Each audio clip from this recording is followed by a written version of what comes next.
Now, Joy Mdivo, the daughter of famous gospel preacher J.B. Masinde, is allegedly in a WhatsApp group that is organizing or planning on how they are going to cause chaos tomorrow as the country marks the first anniversary of the June 25th protest that saw a lot of Gen Zs go out and demonstrate. And also, it saw the death of so many young Kenyans. And in this group, it's been said that they are organizing on the best way to cause havoc tomorrow, making sure that the protests are not a success. And this is something that she has denied on her X account. And she said, "I belong to no such WhatsApp group, neither have I made no such utterances in public or in private.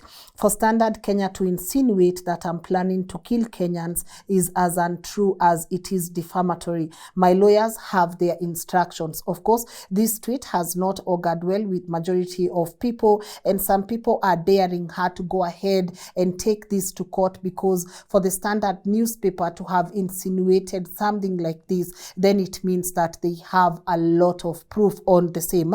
And if you remember, Joy Mdivo was one of the IEBC chair candidates, and I think what is shocking and frustrating a lot of Kenyans right now is knowing that this is someone who could have qualified to have become the new IEBC chair. Also, she serves as the chairperson of UDA Electoral Dispute Resolution Committee, and so people are trying to connect the dots, and also just frustrated that someone who has great connections with the church could be the one planning to cause havoc for so many people in the country. As I've said, she has said that, you know what, this is not me, I'm not in such groups. And also she has said her lawyers have instructions on what to do with the Standard. As you can remember, the Standard's newspaper today, this is what we have here on the front page of their newspaper. They exposed a lot of people who are involved in planning chaos tomorrow. Just last week, we talked about how goons had been hired to cause mayhem in the city and also make sure once again that the protests are not a success. But now the Standard put the faces right here, and one of these people is UDA supporter Antonella Kakuko. Will be checking at some of her tweets. I mean, when you look at Antonella Kakuko's tweets, I don't know, they are just so chilling. I think they are just so chilling. They make you shiver to some extent. And also another person involved here is Elizabeth Waithera and Don Peter Kamau, William Kamket, who has uttered a couple of words towards, this whole chaotic protest that they are calling it, and also Calvin's Okoth. And I think, again, one of the things that shocked people in this expose or these exposed individuals right here, it's to know that there are a lot of women who are also involved in planning of this chaos. As you know, tomorrow is a very, very important day to this country. But away from Joy Mdivo, Kipchumba Murkomen is also reminding you that in some countries, such as the United States or other European countries, you cannot just utter words such as Occupy State House without facing the consequences. So let's take a look at what Kipchumba Murkomen is saying today, and then we get to react on some of his words as well. Despite the difficult challenges, economic situation, facilities that they are the most patriotic lot in providing law and order in our country. And Mr. President, if you hear the people who are speaking now about we want to come to the streets, we want to do mandamano and so forth, Your Excellency, you wonder what is the exact reason. You look at the reasons that have been provided. There have been situations where, unfortunately, in the course of this providing law and order, one or two unfortunate incidents have happened, and the law. Hold on. I think one of the reasons I love reacting to such comments, it's because we are able to check these people on their BS. When he talks about one or two unfortunate events that have happened, why is he not calling these events by name? I mean, is it so hard for him to be able to to talk about the unfortunate events that are happening. This person is invalidating people's grief, he's invalidating people's reactions and actions, and he's minimizing the very reason why majority of you feel the need to march to the streets tomorrow. But let's continue, because to them, the death of Albert Ojwang, the death of Rex Masai, it's just one or two unfortunate events that are happening in the country. You will find people who are looking for every reason to come to street and to cause mayhem and to stop people's businesses. And then the police officers are sitting every day simulating how they will be able to stop these people. The government needs to stop lying that peaceful protesters are the ones who cause chaos and cause mayhem. They say everything but leave out the fact that these are hired goons. You know, and I've always said, every time I come to react to this, you will never know how true this statement that protesters are peaceful is unless you're on the streets. Because for everyone that marched last year and for everyone who was on the ground, they are able to tell you the truth. The most people did was carry their phone, a flag, and a bottle of water, insinuating that Kenyans are so lazy that you just want to march to the streets every day and cause chaos and cause mayhem and destroy people's business. This is the narrative that they are pushing around. This is the narrative that they are using to divide Kenyans into making sure that there are those who want to march and those who are calling out the people who genuinely want to march for a greater cause. But let's continue. Your Excellency, the most unfortunate scenario happened last year at around this time on 25th of June. And in that situation, Parliament was invaded. I have spoken to ambassadors from other countries when they come visit, and I've said this. In UK, for example, if any person just tweeted or posted a post on any social media to say they will be visiting Buckingham Palace, or they will go to 10 Downing Street, or they will be going to Parliament, Your Excellency, nobody will wait for them to come to the street. They will be picked from their own houses and they will be charged.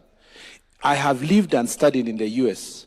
I have even attempted to visit White House because there are days they are allowed to visit. If a citizen of America, in any state, however far from the Washington, D.C. is, was to write in their social media that let us go and invade White House, Your Excellency, the Secret Service would pick them from their homes. Great. And I do agree with what he's saying. I mean, if you want to say this or that, the part where this guy keeps confusing me is when he says, you know what, you will be picked from your house if you tweet that. Wasn't Albert Ojwang picked from his house? I mean, you are doing exactly the same thing. But the difference between you and other governments or other nations is they are not killing their people in those prison cells, right? They let the rule of law take center stage. They are not going to be the ones, you know, picking you, killing you, deciding what's next for you. I mean, these are countries that follow the law. You know, they follow law and order. But what Kipchumba Murkomen wants us to believe is just tweet, I'm going to come pick you in your house, number one, because when people say they are going to march or when people say they are going to protest, one of the things that I've never understood is why not let them do so? I mean, if tomorrow Kenyans are saying they want to protest, because we know genuine Kenyans protest peacefully until you guys bring in goons to make sure that the narrative is that Kenyans were stealing, vandalizing, and killing each other in these streets, right? Why is it so hard to let people go to the streets and protest and do what they need to do and peacefully march? I mean, look at even some of the clips on your screen right now. You have Kenyans genuinely marching and singing and just doing placards, but you have the cops, you know, tear gassing them, wanawaosha na hizo maji. Why can't you let people march? And this is why when people like Cyprian Nyakundi says, Siri ni numbers, Siri ni hizo numbers, this is what I keep saying, the politicians will never let happen, because the shame of having more than 2 million people marching and calling you out on your BS. This is something they will never. I mean, you have people like CNN and Fox covering all those people, because this is telling you, or this is the people communicating to their government, that we are dissatisfied with how you are leading us as a people. And those are the numbers they do not want to see, right? When they say, when you tweet, if this was happening in Western countries, you'll be picked from your house. Okay, pick me from my house, but also let me have my day in court, right? The whole issue here is you are instilling fear in people not to have their own freedom of expression. And even to the people who are saying, let's march to State House. He spoke about talking with some of his ambassador friends, and they were saying, talking about how people invaded Parliament last year. The question that he's not asking himself is why? Why are they invading Parliament? Why do people want to march to State House, right? So you want to give the bare minimum to the people, and then you don't want people to express. You don't want people to express their distrust. You don't want people to express how they genuinely feel about you. You don't want people to have peaceful protests. You don't want people to march to wherever they want to march. If you have nothing to fear, if you have nothing to guard, and if you have nothing to protect, just let people do what they need to do. Why do you always feel the urge to pay goons? Why do you always feel the urge to tear gas people? And I'm still waiting for one government official to tell me, why do they always feel the need to tear gas people who are marching peacefully? Why? Why do you fear numbers so much? Why do you fear that people can decide to dedicate a day and come in solidarity with other people and seek for that justice that you have completely refused to accord the people, right? I mean, if you want us to turn a blind eye, we can. If you want us to stop asking questions, the important questions such as, why did you pick? Because picking, let's just say we allow you to pick people from their homes. Because again, you don't respect the Constitution. You don't respect the rights and the will of the people. Pick people from their homes.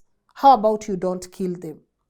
Right? How about the people who are implicated, such as DIG Lagat? How about you also deal with them constitutionally? Why are you scared of these questions that are people asking? Why can't you give the right answers to the questions that people are asking? But go ahead, Murkomen. Only in Kenya, where a citizen will say they will invade Parliament, they will invade the judiciary, they will visit State House, and they still walk scot-free, not charged. And even when they are taken to court, Your Excellency, they will be released and they are told you can just go home for free.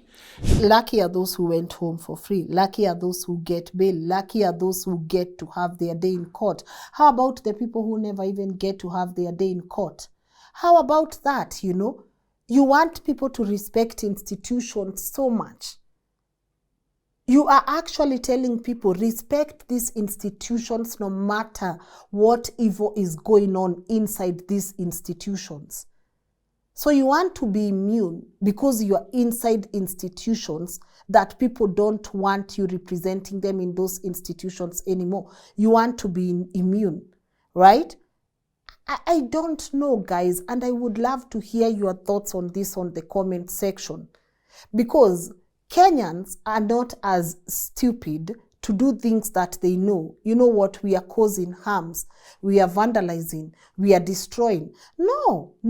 But you have also to ask yourself one very important question. Mbona Wakenya wamefika hapa?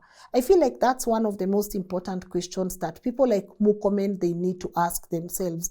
Kwa nini Wakenya wamefika hapa? You insinuating that Kenyans are lazy, they just want to march and protest left, right, and center without you digging deep and telling yourself the truth. I think that's absolutely I think that's what's wrong with his statement. But the president also thanked the police force for how dedicated they are to this movement and also to protecting the nation. And this is what he had to say.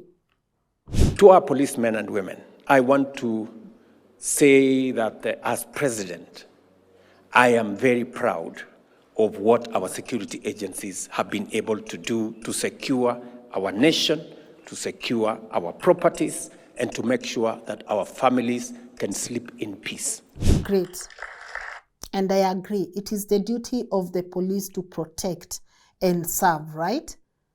But now, if you can't connect the dots and ask yourself why the Standard would have a whole expose with these people's faces here, it's because they want to create a scenario where protesters are viewed in very bad light. And that is why the president will thank the policemen for maintaining law and order, securing, our businesses and making sure that we sleep peaceful at night. But who is peaceful here?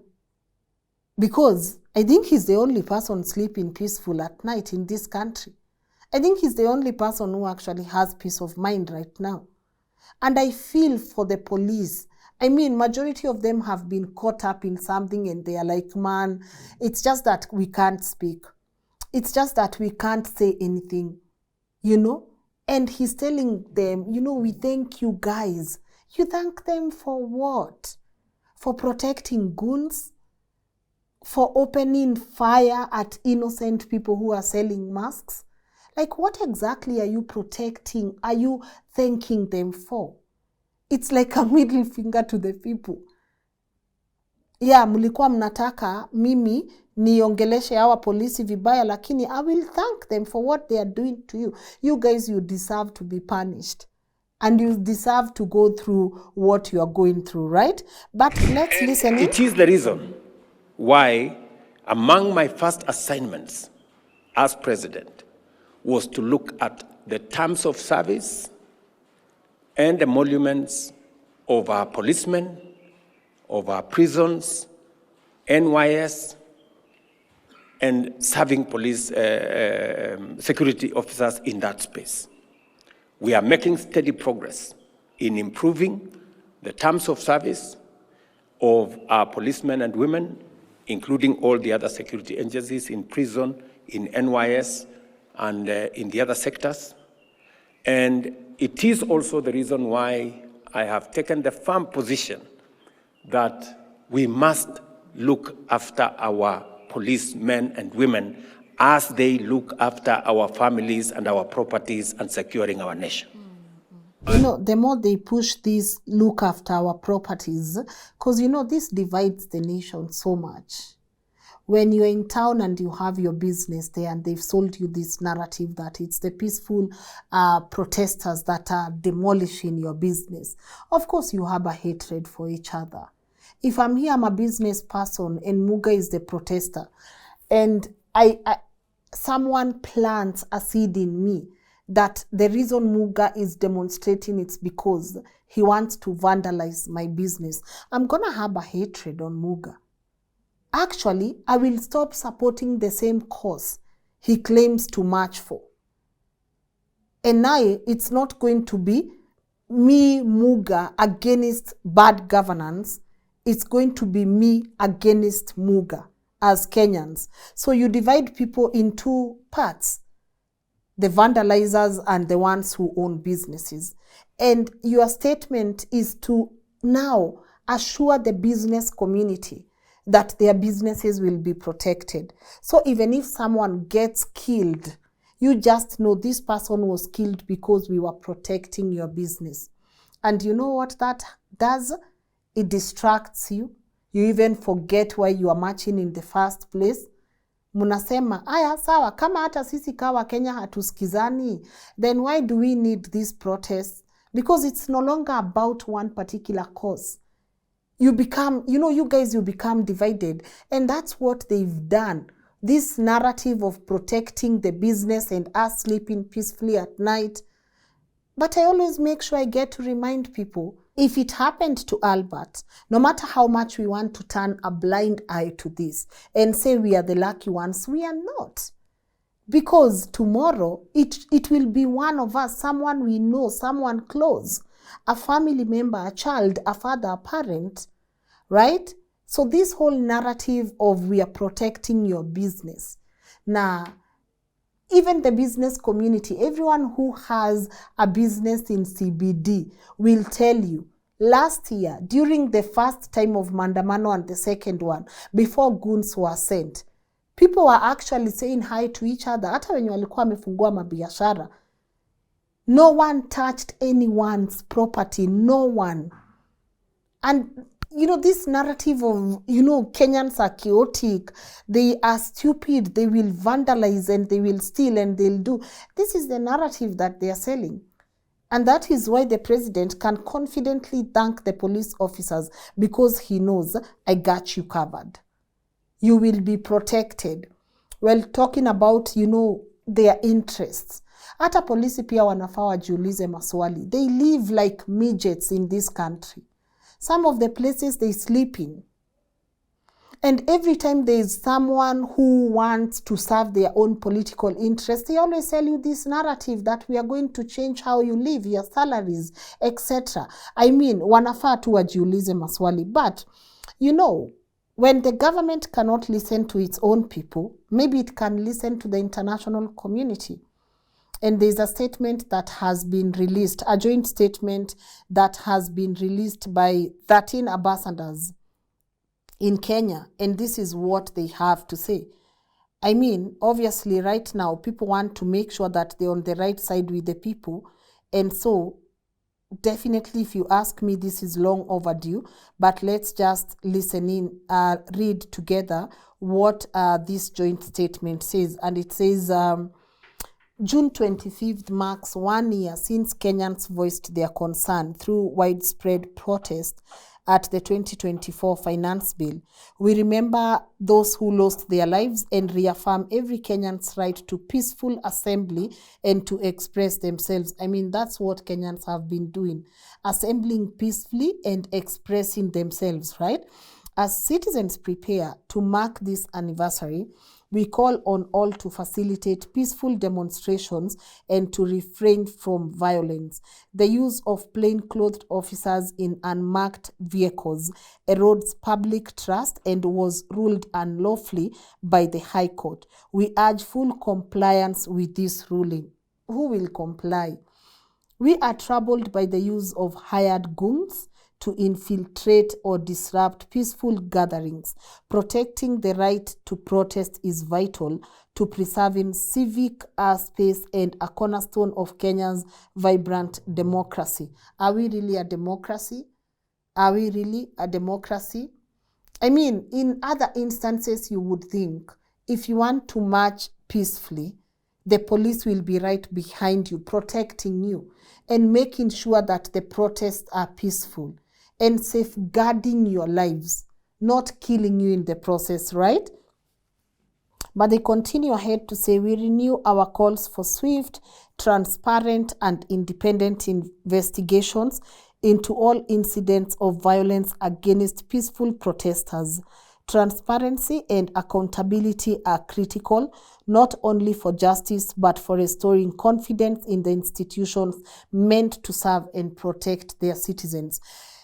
Sometimes I always wonder, should the international community release a statement so that our government can start, thinking? I mean, you have Germany here, Australia, Ireland, Canada, the British High Commission, United States, Sweden, Finland, Danish, Netherlands. I mean, these people have kills happening in their own countries as well. But it seems if they speak, then the government tries to listen. It seems they are the only people who can be listened to, because everything they are advocating here, this is what everyone who wants to march peacefully tomorrow has been advocating for. Don't kill us. Let us march peacefully. Let us do what we need to do. But as I said, wanaogopa numbers. They fear that tomorrow 5 million of you can decide, we are marching peacefully. And that's a statement to the government. You are communicating to this government that we have lost faith in you, and they will not let that happen at all, at all. Policemen would rather open fire on innocent civilians than let that happen at all. But back to some of these people. And I love that the newspapers such as The Standard, they are doing everything possible to make sure that you know these people by their face.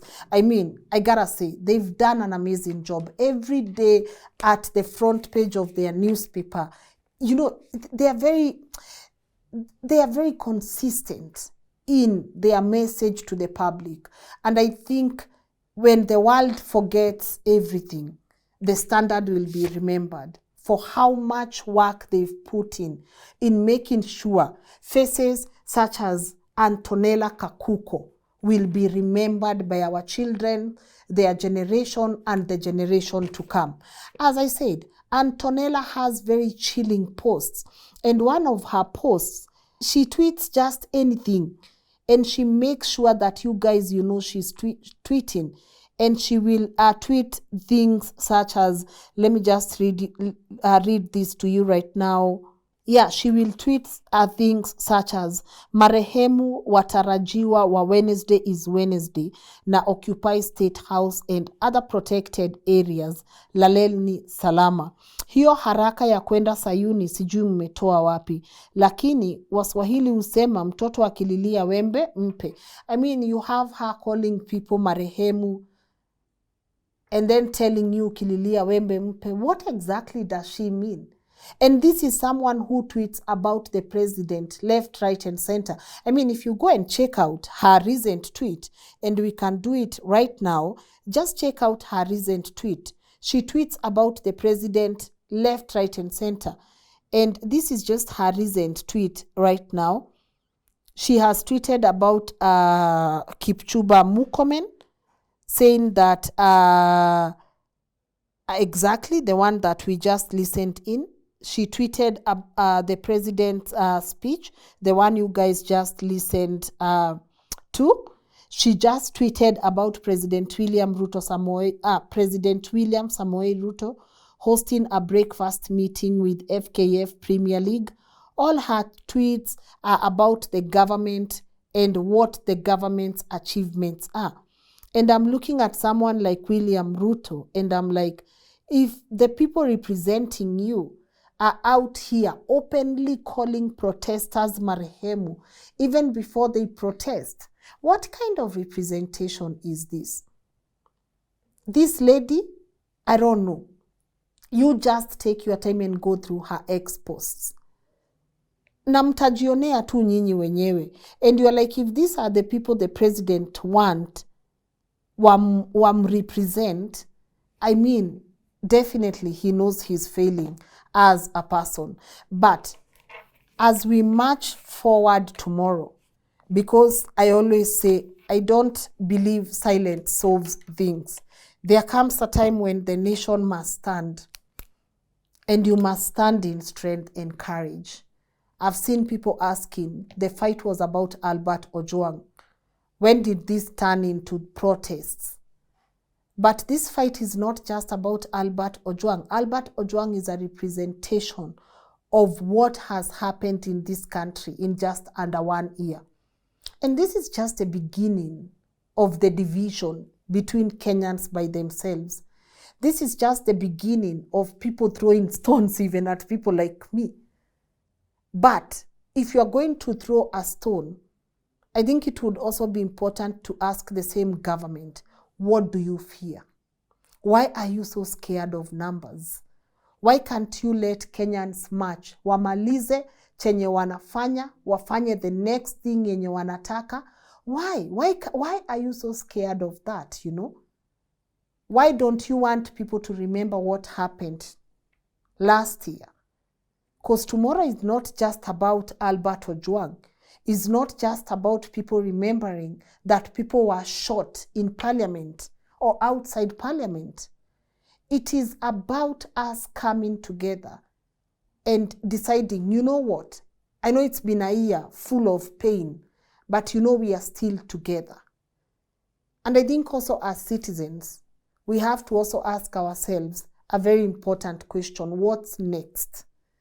And what's next involves us go digging deeper to some of these candidates that have, shown interest in becoming, the heads of state of this nation, the governors. It's making sure that you are able to analyze them, go through those manifestos, and making sure that you make a better choice. Make a better choice. I was talking to our head of operations in the morning, Valerie, and we were like, okay, so what's next? Maybe it's time to now start addressing these people one by one and let Kenyans say why they would vote for them or why they would vote against them. Let's have very impactful conversations and debates on who you want to represent you next. And I remember her asking, look at someone like Sakaja, what did people see? What did Kenyans see in someone like Sakaja? I know he has gone on and he has completely dismissed reports that he was funding or part of funding the goons. But even right now, you can't put 2 and 2 together and come up with a 4 of the amazing things someone like Sakaja has done in this nation. But we got him there, we put him there, and that's on us. That's not on him, that's on us. So as we march tomorrow, let the most important question also be, what's next? What's next for Kenya as a democracy? Because right now, this is not a democracy. You instilling fear in people and telling them what happens in White House.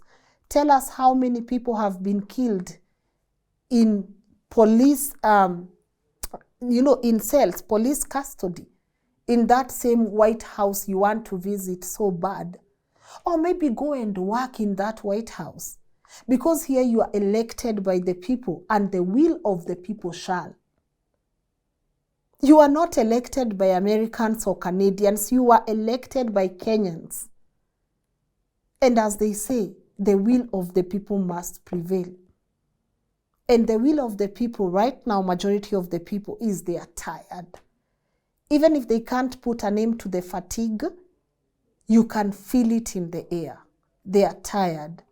And if you don't correct that, then every single day we will wake up to you guys at the front page of these newspapers, and these are the things our children will read, and they will not forget your role in it. Shame on you, Antonella Kakuko. Shame on you, Elizabeth Waithera. Shame on you, William Kamket. Shame on you, Don Peter Kamau. Shame on you, Calvin's Okoth. Shame on everyone that is helping this regime stay in power while committing such crimes to its citizens. Shame on you. But as you know, the people will never forget. These are your faces right now. We know you, and we shall know more of you. Wishing everyone all the best tomorrow. Stay safe. Stay safe. And if you have been courageous enough to want to come out tomorrow, please don't let people tell you you're on the wrong side of history. You are on the right side of history. So see you guys tomorrow. Bye-bye.